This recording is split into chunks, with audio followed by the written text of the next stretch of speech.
আর একটু পায়েস তৈরি করছি। প্রথমে কড়াই ঘি দিয়ে কাজু কিশমিশগুলোকে একটু হালকা নেড়ে নিয়ে একটু চালটা দেব, চালটাও হালকা ভেজে নেব। চালটা আমি আগে থেকে ধুয়ে রেখেছিলাম।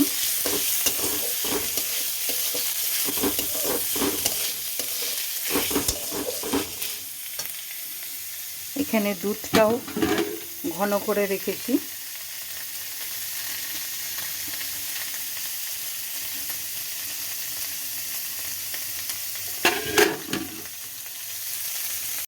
খুব সামান্যই চাল কাজু কিশমিশ একসাথে নেড়ে নিলাম। এবার এগুলো দুধে ফুটবে। দুধটা ঘন কড়াই আছে দেখলেন। এবার এইটা দুধ দিয়ে ফুটিয়ে নেব।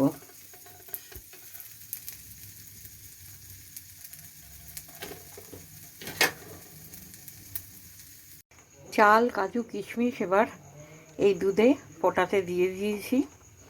বেশ খানিকটা ফুটে যাওয়ার পর আমি দেব খেজুরে গুড়ের বাতাসা।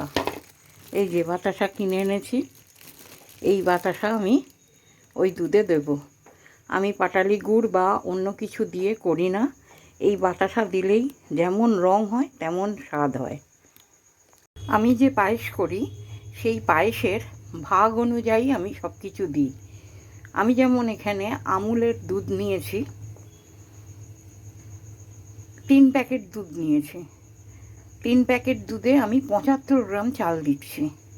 প্রতি প্যাকেট অনুযায়ী 25 গ্রাম করে।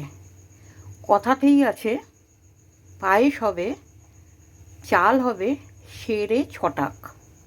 সেই অনুপাতে আমি চালেরও একটা ভাগ করে নিই এবং সেটাও এই পরিমাণেই আমি দিই। এখন এটা ফুটুক, তারপরে আমি বাতাসা দেবো যখন, আবার দেখা হবে তখন। মাঝে মাঝে একটু দেখে নিতে হবে চালটা কতটা কি হলো না হলো। এখনও হবে, দুধটা আরও ঘন হবে, চালটা আরও হবে। আরও খানিকক্ষণ হওয়ার পরে আমি বাতাসাটা দেব। চাল অনেকটাই হয়ে গেছে সিদ্ধ। এইবার আমি একটা একটা করে বাতাসাগুলোকে দিয়ে দেবো। আমি এখানে 200 বাতাসা দেব।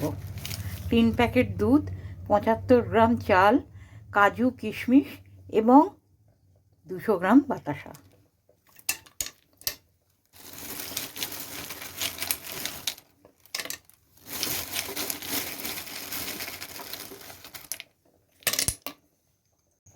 পায়েস আমার রেডি।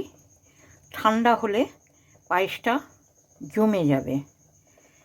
এইভাবে পায়েস করে আপনারাও খেয়ে দেখবেন, খুব খুব খুব ভালো লাগবে।